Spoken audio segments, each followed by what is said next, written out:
Aujourd'hui, je vous transporte à moins de 200 km de Paris, à mi-chemin entre Orléans, connu surtout par la présence de Jeanne d'Arc, qui délivra la ville des Anglais le 8 mai 1429, et la ville de Gien, connue surtout pour ses faïences. Entre ces deux villes, un petit village qui a eu un concept pour se faire remarquer. Et cette curiosité, c'est le village des boîtes aux lettres.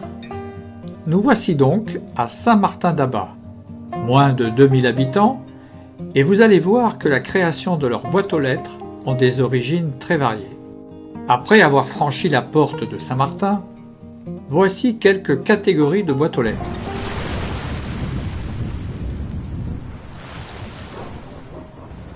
Bien que l'on se trouve très loin de la mer, l'appel du large reste tenace pour certains.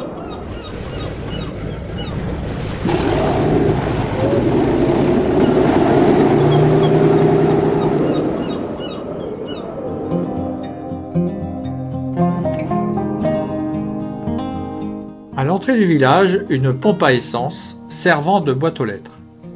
Mais ça marchait comment, sans carte bleue? Là, on devine le métier du propriétaire. Là, il fallait bien une voiture de pompier pour éteindre le prix des factures. Après une journée au champ, lire son journal devait être reposant. Une retraite bien méritée pour cette tondeuse à gazon. Enfin, un petit triporteur bien sympathique.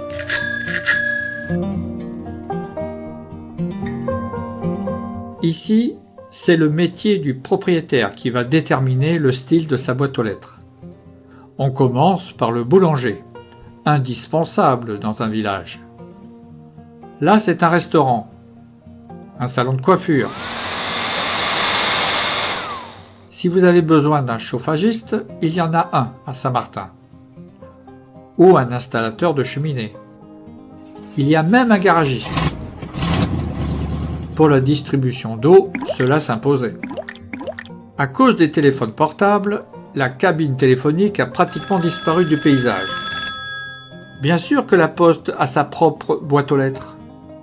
Et à côté, n'oublions pas l'école. Pour les loisirs, le jardinage est à l'honneur. Une partie de pétanque. Mais avant ou après un bon verre?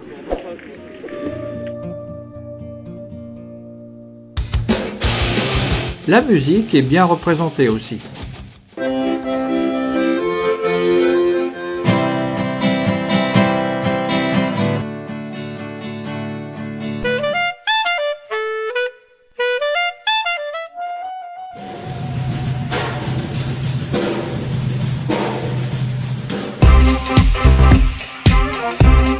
Avec le plus haut, le plus rapide, le plus connu, les meilleurs.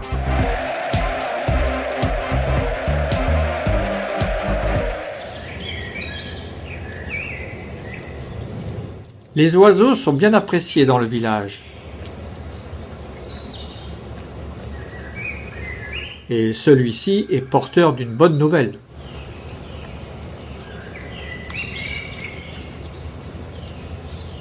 Quelques années après, le soleil a décoloré cette boîte aux lettres.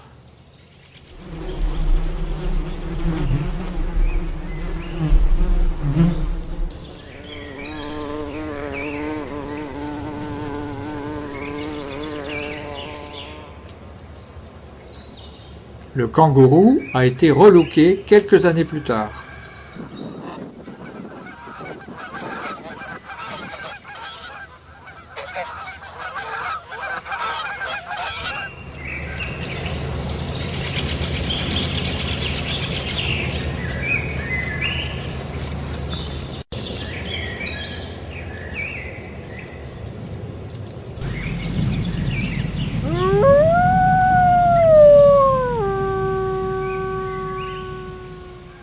À la campagne, on peut pique-niquer, en amoureux. Mais cela reste le domaine des vaches.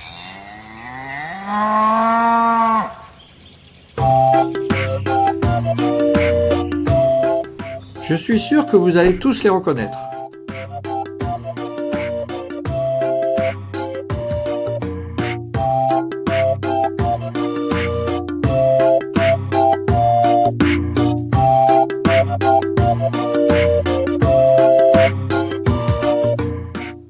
Va revoir un rominet.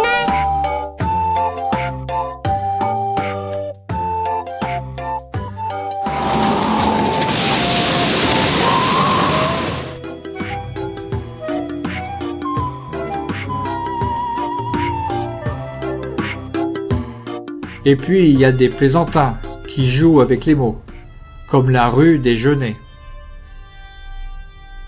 ou sur leur nom, ou qu'ils donnent une réelle difficulté au facteur. Mais je crois que le plus important est de se rendre à Saint-Martin-d'Abas et de faire sa propre chasse aux boîtes aux lettres, car sans cesse surgissent de nouvelles boîtes aux lettres.